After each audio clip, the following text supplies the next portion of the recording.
나의 여든을 앞두고 나는 처음으로 믿음이라는 것의 무게를 제대로 느꼈습니다. 시골 마을에서 정년퇴직 후 조용히 살아온 내 인생. 평생 교사로 근무하며 억척같이 살아 모은 재산은 많진 않아도 내가 살아가는데 부족하지 않은 정도는 됐습니다.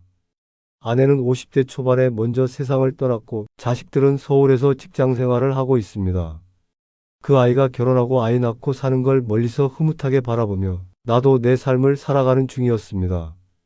사람 욕심이라는 게 꼭 돈만이 아니라는 걸 요즘 느끼고 있어요. 늙어갈수록 정이 고프고 대화가 고프고 누군가 나를 알아봐 주는 그 눈빛 하나에 마음이 흔들리기도 합니다. 마을 경로당에서는 해마다 회장이 바뀝니다. 원래 나는 그 일에 관심이 없었습니다. 그저 여유로운 시간에 바둑이나 한 판 두고 같이 된장찌개에 막걸리 한 사발 나누는 정도가 좋았죠. 그런데 지난해 새로 들어온 한 어르신, 구자용 씨라는 분이 유독 나에게 말을 자주 걸었습니다. 이 선생님은 사람을 참 편하게 하시네. 회장 좀 해보시지 그래요. 그 말이 처음이었습니다. 그리고 그 뒤로 하루가 멀다 하고 이 동네도 좀 변해야죠. 사람 하나 잘 만나야 되는 겁니다. 같은 말들을 자주 꺼내셨지요. 나는 그냥 웃고 넘겼지만 그분은 점점 내게 붙어 다녔고 어느새 내 집에까지 드나들게 되었습니다. 혼자 사는 내 처지를 아는 듯 어르신 집 참 아늑하네요. 이런 데서 말년 보내는 게 진짜 복이지요. 하며 따뜻한 말을 건네기도 했습니다. 그런 말 한마디에 나도 모르게 마음이 열리더군요. 처음엔 그저 사람 좋은 이웃이라 생각했는데 점점 그 사람의 말에 설득당하는 내 자신이 보이기 시작했습니다. 어느 날엔 이장님이 말인데 마을 회의비를 좀 묶어서 운영해보면 좋을 것 같다. 고 말했고 또 다른 날엔 이 선생님 통장에만 잠깐 넣어두고 이자라도 생기면 다 같이 나눠 쓰는 거지요. 하는 말을 꺼냈습니다. 그 말을 처음 들었을 때 나는 깜짝 놀랐습니다. 평생 공교육 현장에서 원칙대로 살아온 나로서는 공금이라는 단어에 대한 조심스러움이 몸에 밴 사람이었으니까요. 하지만 이상하게도 그 말이 귀에 맴돌았습니다. 그 사람은 말을 참사람 마음에 와닿게 하는 재주가 있었어요. 이 선생님이 하시면 동네가 믿고 따를 겁니다. 라든가 요즘같이 경로당도 살아남으려면 회장 자리가 중요해요. 같은 말들. 그 말이 꼭 내 인생에 아직 쓸모있다고 인정해주는 것처럼 느껴졌습니다. 어느새 나는 그가 만든 말에 그물에 걸려 있었던 겁니다. 마을 회장 출마를 제안받았고 나는 망설이다가 결국 하겠다고 했습니다. 그날 밤 혼자 앉아 벽에 기대어 있었던 내 모습이 아직도 생생합니다. 내가 정말로 이걸 해도 될까? 아니면 나를 이용하려는 걸까? 반반의 마음이었죠. 그런데 이상하게도 다음 날부터 사람들의 시선이 달라졌습니다. 누가 말을 시키면 이 선생님이 다음 회장이시라며 하고 웃었고 누군가는 회장 되시면 회식 한번 크게 하셔야지요 하며 부담스러운 농담을 던졌습니다. 그때부터 뭔가 이상하다는 생각이 들었습니다. 나는 아직 회장이 된 것도 아닌데 이미 결정된 것처럼 얘기하고 뒷말이 오가는 걸 보니 벌써 나를 내세운 계획이 따로 있었던 것 같았습니다. 그제야 정신이 번쩍 들었습니다. 그 구자용 씨는 사실 몇 해 전 다른 마을에서 이장직을 맡았다가 공금 유용 문제로 물의를 일으킨 적이 있다는 이야기를 뒤늦게 들었습니다. 마을 사람들이 그 이야기를 조심스럽게 전해주더군요. 나는 그제야 내가 얼마나 쉽게 마음을 열었는지, 얼마나 쉽게 믿었는지를 깨달았습니다. 믿음이라는 건 나이가 든다고 생기는 게 아니더군요. 오히려 나이가 들수록 더 조심하고 더 생각해야 할 문제였습니다. 혼자 살아가는 노인이 믿음 하나 잘못 줬다가 평생 모은 신뢰, 재산, 그리고 관계까지 잃는 일이 생길 수 있다는 걸 뼈저리게 느꼈습니다. 사람이 늙는다는 건 단순히 몸이 약해진다는 뜻이 아니에요. 마음이 약해지고 관계가 줄어들고 그래서 점점 더 의지하고 싶어지는 상태가 되는 겁니다. 그 틈을 누군가는 노리고 있더군요. 지금 이야기를 시작하는 이유는 단 하나입니다. 여러분, 저처럼 속지 마세요. 내 인생의 중심은 내 판단이어야 합니다. 지금부터 제가 겪은 이야기를 하나하나 풀어드릴게요. 어떤 사람을 조심해야 하는지, 어떻게 내 삶을 지킬 수 있는지를 들려드릴 겁니다. 그 이야기를 통해서 여러분의 노년이 조금이라도 더 안전하고 지혜로웠으면 합니다. 그리고 나아가 믿음을 줄 만한 사람을 알아보는 눈이 생기길 바라는 마음에서입니다. 오늘 이 시간 여러분의 귀에 닿은 이야기가 단순한 경험담으로 끝나지 않기를 바랍니다.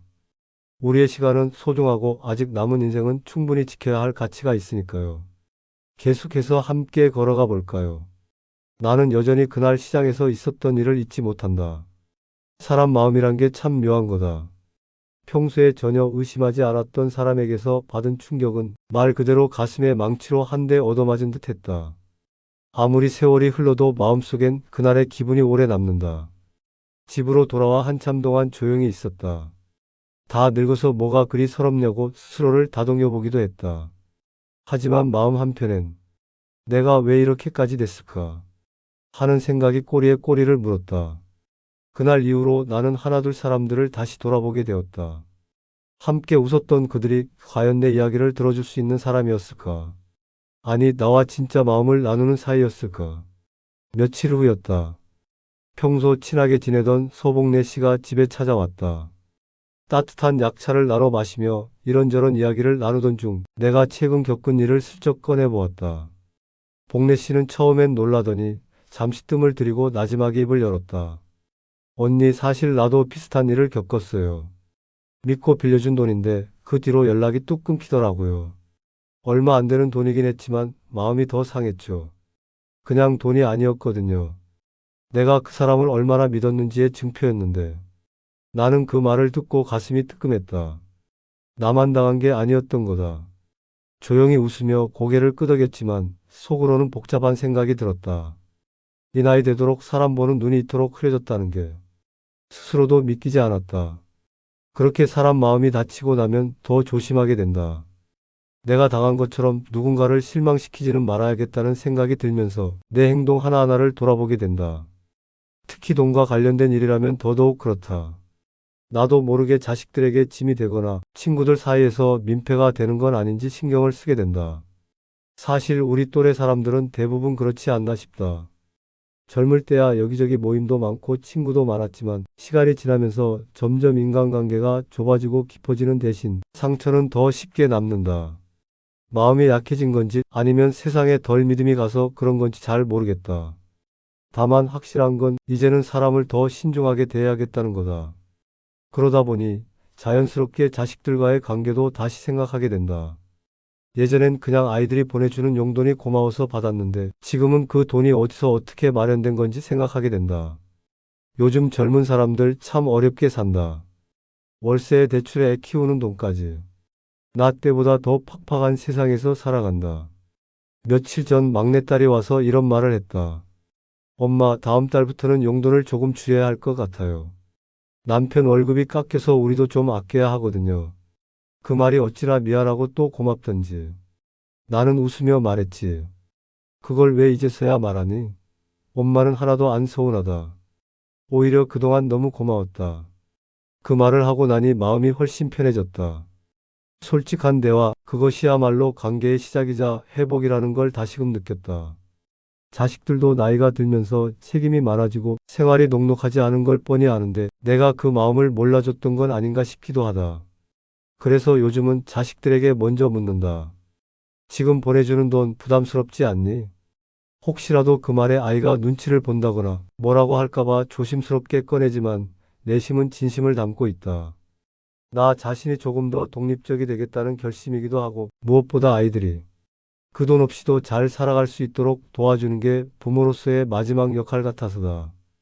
혼자 살아보니 세상에서 제일 아쉬운 건 돈보다도 사람이란 걸 알겠다. 하지만 사람 사이에서도 돈만큼 조심해야 할 것이 없다는 것도 함께 배웠다. 돈은 마음이기 때문에 오가는 그 자체가 관계를 흔들 수도 있다는 걸 말이다.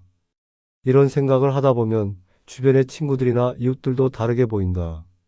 예전엔 그저 말 잘 맞고 함께 웃을 수 있는 사람이면 좋다고 생각했는데 지금은 마음이 맞고 지킬 건 지킬 줄 아는 사람이어야 한다는 걸 느낀다. 특히 돈과 관련된 일에는 한 번 더 생각하게 되고 말조차 아끼게 된다. 이렇게 달라진 건 아마도 그날 복래 씨와 나눴던 솔직한 대화 덕분이었을지도 모른다. 그날 이후로 우리는 서로의 이야기를 더 많이 나누게 되었고 서로의 생각을 조심스럽게 존중하게 되었다. 그건 돈을 주고도 살 수 없는 관계의 변화였다. 앞으로 내가 어떤 삶을 살아야 할까 생각할수록 답은 점점 더 단순해진다. 자식들에게 기대기보다 내가 감당할 수 있는 삶을 꾸리고 친구들과도 적당한 거리를 유지하면서 정을 나누고 나 자신을 잃지 않는 삶. 그게 바로 지금 내 인생의 목표다. 이제 막 이야기는 시작됐고 본격적으로 나의 경험을 통해 어떤 친구들을 조심해야 하는지 또 어떻게 하면 노후의 사람들로부터 상처받지 않고 지혜롭게 살아갈 수 있는지 그 구체적인 이야기들을 차근차근 들려드리려 합니다. 저는 사람을 새롭게 보는 눈을 가지게 됐습니다. 그냥 웃는 얼굴이라고 다 믿을 것도 아니고 나와 오래 알고 지낸 사람이라고 해서 무조건 마음을 털어놔도 되는 것도 아니더라고요. 그래서 제 나름대로 정리한 게 5가지 유형이에요.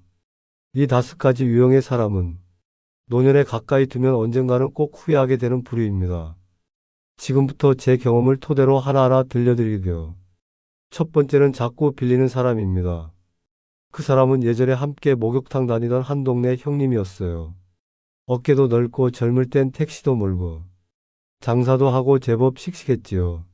하루는 저한테 이러더라고요. 영수 형, 내가 지금 일시적으로 돈이 막혀서 그런데 한 300만 원만 좀 융통해 줄 수 있겠어? 평소에 사람도 좋아 보이고 말도 잘하던 분이라 고민 끝에 빌려줬습니다. 문제는 그 다음이었어요. 한 달 뒤 또 연락이 왔는데 이번엔 지난번 돈은 다음에 주고 이번엔 200만 원만 더 부탁한다는 거였죠.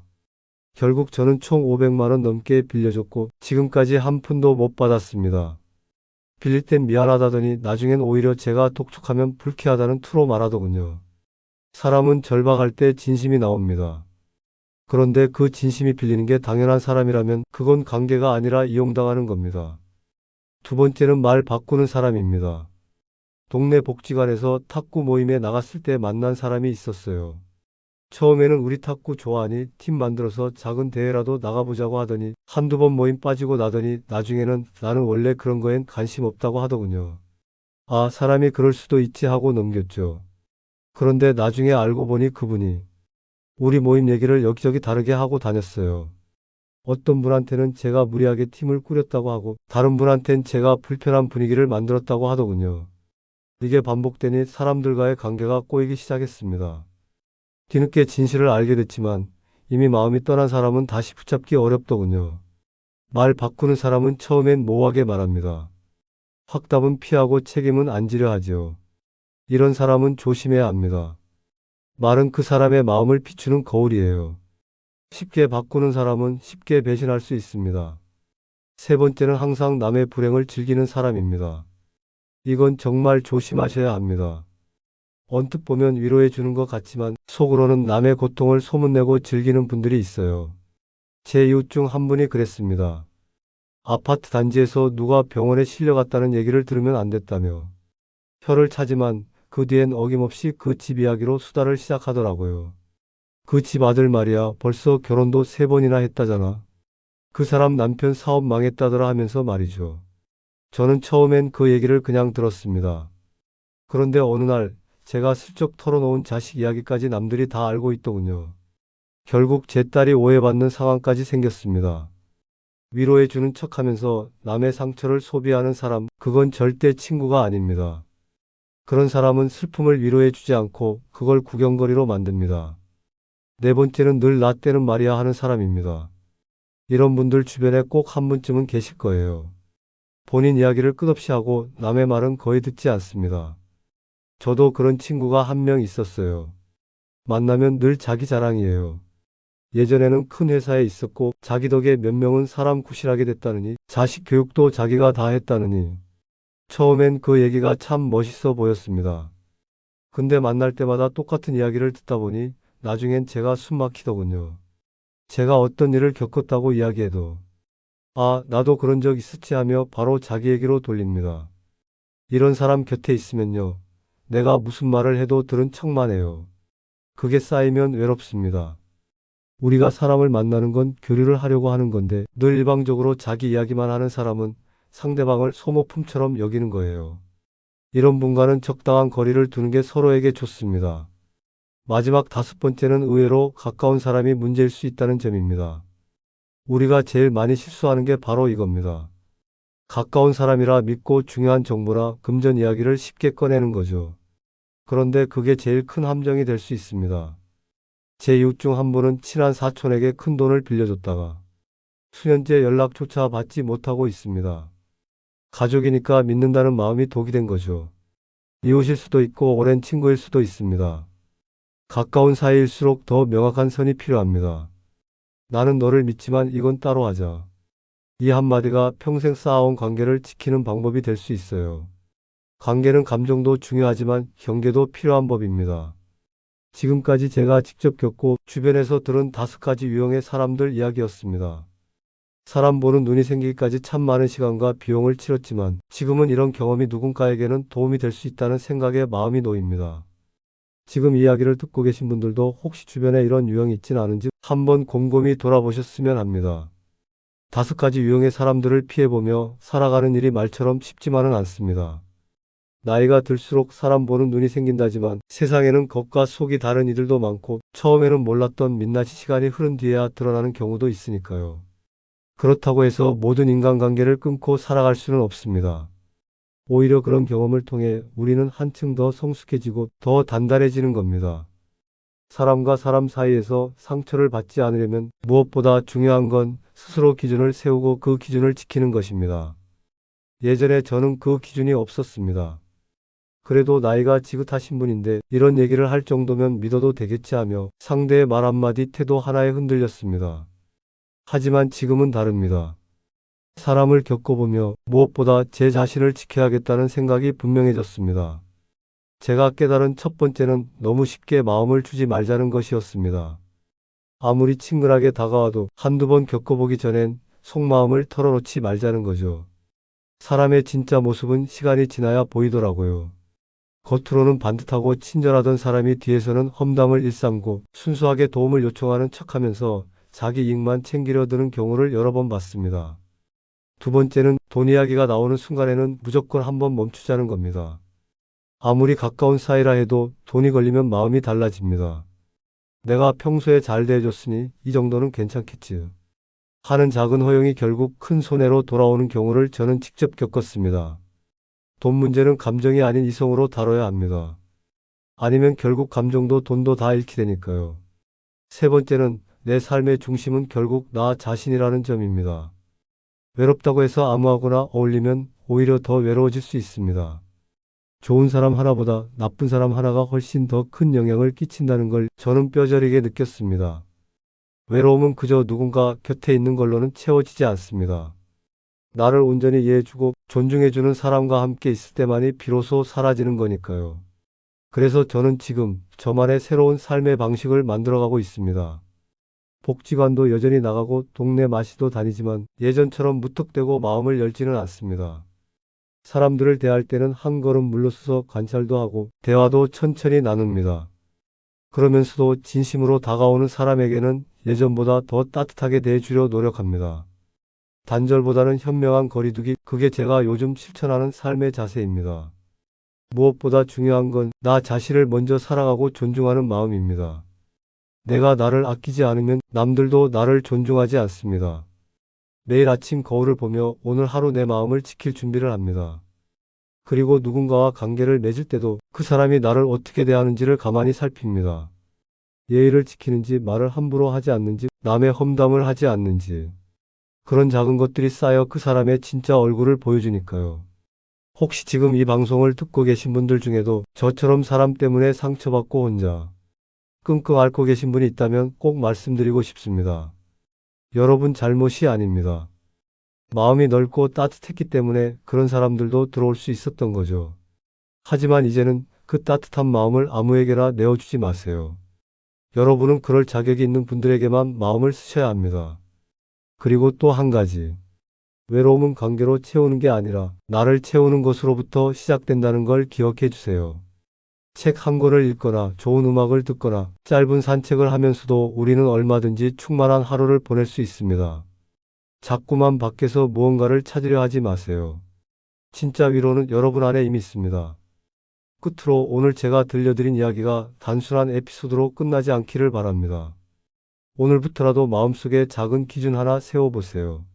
내 삶을 해치지 않는 사람만 곁에 두겠다. 상처 주는 말보단 따뜻한 말 한마디에 더 가까워지겠다. 그런 다짐만으로도 삶이 훨씬 단단해질 수 있습니다. 여러분, 저도 그랬고 지금도 가끔은 흔들립니다. 하지만 그럴 때마다 생각합니다. 내 삶을 지킬 사람은 결국 나 자신이라는 것을. 나를 아끼고 내 시간을 소중히 여기고 내 마음을 지키는 일. 그것이야말로 노년을 가장 지혜롭고 평화롭게 살아가는 방법 아닐까요? 이 방송이 여러분께 작은 위로와 용기가 되었기를 바랍니다. 혹시 오늘 이야기 속에서 본인의 이야기 같았던 부분이 있으셨다면 댓글로 여러분의 경험도 함께 나눠주세요. 누군가에겐 그 이야기가 큰 힘이 될 수 있으니까요. 그리고 앞으로도 이런 따뜻하고 현실적인 이야기 또 노후에 도움이 될 수 있는 지혜들을 꾸준히 전해드릴 예정입니다. 혹시 오늘 이야기가 마음에 드셨다면 구독과 좋아요 잊지 말고 눌러주세요. 여러분의 한 번의 클릭이 이 채널이 계속해서 따뜻한 이야기를 만들어가는 데 큰 힘이 됩니다. 오늘도 함께 해주셔서 감사합니다. 다음 이야기에서 또 뵐게요. 건강하고 평온한 하루 보내시길 바랍니다.